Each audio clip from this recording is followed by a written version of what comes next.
Saludos y bienvenidos una vez más a Rompiendo Barreras. En esta edición debatiremos acerca de la educación en pandemia y si se debe o no volver a las instalaciones educativas para la modalidad presencial. En este encuentro nos acompañan el profesor Alejandro Infante de la UCAP, Universidad Católica Andrés Bello, quien está a favor de retomar la modalidad presencial, y al estudiante de pregrado de Comunicación Social en la misma institución, Génesis Dugarte, quien está en contra de retomar esta modalidad en esta etapa del virus. Para entrar un poco más en contexto, la pandemia de enfermedad por coronavirus ha provocado una crisis sin precedentes en todos los ámbitos. En la esfera de la educación, esta emergencia ha dado lugar al cierre masivo de las actividades presenciales de instituciones educativas en más de 190 países, con el fin de evitar la propagación del virus y mitigar su impacto. Según datos de la UNESCO, a mediados de mayo de 2020, más de 1.200 millones de estudiantes de todos los niveles de enseñanzas a través del mundo han dejado de tener clases presenciales en sus instituciones. De ellos, más de 160 millones son latinoamericanos y del Caribe. Ahora bien, quisiera escuchar ambas perspectivas considerando la situación mundial que se atraviesa debido al virus y en Venezuela específicamente toda esta situación aunada a una crisis económica y social. ¿Es ideal reincorporarse a clases presencialmente? Adelante, Alejandro. Bueno, gracias Laura por invitarme al debate de hoy. En mi opinión, el cierre de los centros educativos ya lleva mucho tiempo. Y hay que recordar que no es lo mismo los índices de pobreza de Alemania, por ejemplo, que para el 2019 no llegaban al 15%, así como expuso Rosa Fernández en la página Estatista, a diferencia de nuestro país, que para el 2020 el analista Jorge Iván González habló sobre que la Universidad Católica Andrés Bello y el Instituto de Estudios de Investigaciones Económicas y Sociales publicaron los resultados del ENCOVI, o Encuesta Nacional de Condiciones de Vida de la Población Venezolana, y los datos son alarmantes. Entre 2005 y 2019 la incidencia de la pobreza monetaria pasó del 34% al 96%, y los porcentajes correspondientes a la pobreza extrema aumentaron de un 10% a un 79%. Casi 80% de los venezolanos no tienen los recursos necesarios para adquirir los alimentos básicos. Teniendo en cuenta estos datos, te podrás imaginar cuántos niños no tienen acceso a Internet. Y además, los padres no pueden darles una buena alimentación, ya que al interrumpir las trayectorias educativas, el cierre de las escuelas afecta la alimentación y obviamente la nutrición de la población estudiantil, especialmente en los sectores más vulnerables, como pueden ser estos. Ahora, por favor, Génesis, explícanos por qué tú no estás a favor de retomar esta modalidad, lo que conocemos como lo normal o cotidiano académicamente hablando. Bueno, Laura, primero gracias por invitarme a este debate.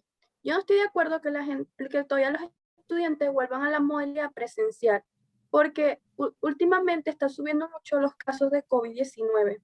Además, si leemos el periódico en línea Efecto Cocuyo, dice que solamente el 30 de junio hubieron más de 1.000 casos, según cifras oficiales.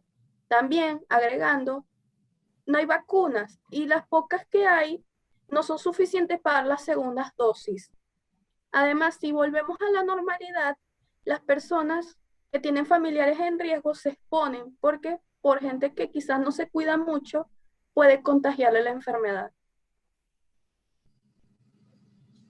Considerando el riesgo que conlleva asistir a un aula de clases, estando en espacios cerrados, con una cantidad que no es ideal a la estipulada según las organizaciones de salud encargadas para disminuir el riesgo, no solo están expuestos los profesores y alumnos, sino también familiares, el resto de personal, bien sea de limpieza, administrativo, allegados, entre otros. Profesor, ¿cree esta una opción verdaderamente pertinente que no pone en riesgo la vida de los demás? Bueno, el punto que toca el estudiante es cierto. Al ir de forma de presencial a las instituciones, uno se expone a contagiarse de esta enfermedad. Más no, en una gran parte son personas de riesgo. Bueno, yo mantenía esta postura hasta que empecé a notar bastantes inconsistencias. Por ejemplo, desde que empezó la modalidad virtual, los alumnos se han tomado el aprendizaje como un juego. La mayoría falta clases, algunos se copian y otros se plagian de trabajos. Y a casi ninguno de verdad le queda un aprendizaje real de la materia. Sé que es complicado empezar clases en una situación tan engorrosa como esta pandemia mundial que estamos viviendo. Pero si países como Uruguay, que retornaron a clases en zonas rurales a partir del 22 de abril, y el 22 de junio retornaron el resto de las escuelas, en San Vicente, Las Granadinas, se comenzó un retorno parcializado de 25 de mayo. Y en Ecuador se retornaron clases presenciales a partir del 1 de junio. En Belice, Granada y Santa Lucía hubo un retorno parcial de las clases presenciales en junio. Entonces siento que poco a poco de verdad podemos retornar a las aulas. Génesis. Como estudiante, tomando en cuenta todas las vertientes, posibilidades, incluso atajos que existen para los estudiantes a través de la educación en línea, ¿no representa esto una carencia para el estudiante como futuro profesional? Bueno, Laura, yo creo que el profesor tiene razón, pero también eso depende del estudiante, porque al final es su educación, entonces si ellos van a clase o no, o se copian o no, ellos están afectando directamente su futuro. Y segundo, siento que no es válido comparar a diferentes países, este país con otros, porque quizás su sistema de salud sí funcione o tenga vacunas suficientes. Además, según la ONU, hay 1 de cada 5 niños están sin escolarizar y esto es mucho antes de la pandemia. Entonces, aunque volvamos a clase, eso no significa que todos vuelvan a clases presenciales, porque tenemos que recordar que algunos están en extrema pobreza y esto haría que los casos aumenten. También me guío por lo que decía Eli Martínez, que dice, el objetivo no debería ser simplemente volver a como eran las cosas antes de la pandemia, sino arreglar los defectos de los sistemas que durante mucho tiempo han impedido que las escuelas sean abiertas y acogedoras para los niños y adolescentes. El tema está bastante interesante, pero lamentablemente se nos está agotando el tiempo, por lo cual me gustaría que cada uno concluya su punto de vista, su perspectiva para nuestro público. Profesor, Bueno, ¿algo que agregar?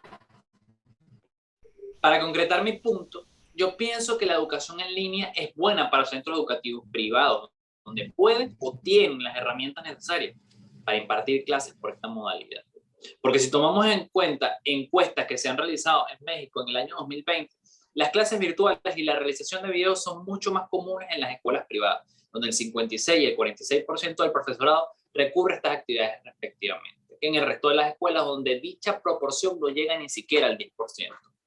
Además, la necesidad de ajuste a las condiciones de la educación a distancia se ha traducido asimismo en un conjunto de responsabilidades y exigencias que aumentan significativamente el tiempo de trabajo que las y los docentes requieren para preparar las clases, asegurar las conexiones adecuadas y hacer el propio seguimiento a sus estudiantes en formatos diversos.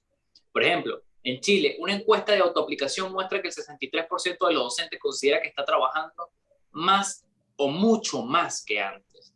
Y más de la mitad estima que tienen menos condiciones que antes de la pandemia para realizar de buena manera el trabajo pedagógico. Y además para compatibilizar apropiadamente los tiempos de trabajo doméstico y trabajo pedagógico. Esto es especialmente grave entre las profesores cuyas respuestas alcanzan una diferencia de 10 puntos porcentuales en comparación con las de los profesores. En conclusión, el sistema educativo no estaba preparado para esta pandemia y el estudiantado, o en este caso el estudiante, tiene suerte de estudiar en una casa de estudio que cuenta con plataformas para impartir clases, pero no hay que cerrarnos a nuestra realidad, sino velar por la de todos los estudiantes de nuestro país. Como dijo el director de The Education Trust New York, Ian Rosenbluth, este es un enorme desafío de equidad educativa que pueden tener consecuencias que alteren la vida de los estudiantes vulnerables. Génesis, adelante. Bueno, yo me sigo guiando por lo que dijo Eli Martínez. Los gobiernos contan con años de pruebas sólidas que le muestran exactamente que los grupos de niños y adolescentes en situaciones vulnerables lo que iban a sufrir por esta pandemia. Y sin embargo, ellos son los que han tenido que enfrentar esta problemática.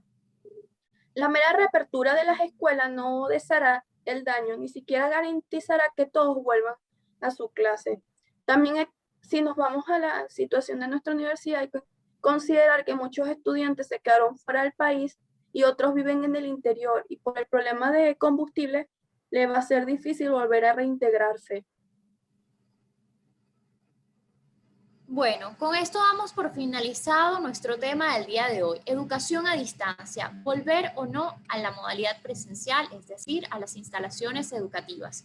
Quien nos acompañó durante este debate, Laura Rojas, agradecida con nuestros invitados por brindarle a nuestra audiencia y por supuesto a mí también sus diferentes perspectivas. Dicho esto, los invitamos a analizar y a crear sus propias conclusiones respecto al tema. Esto fue Rompiendo Barreras.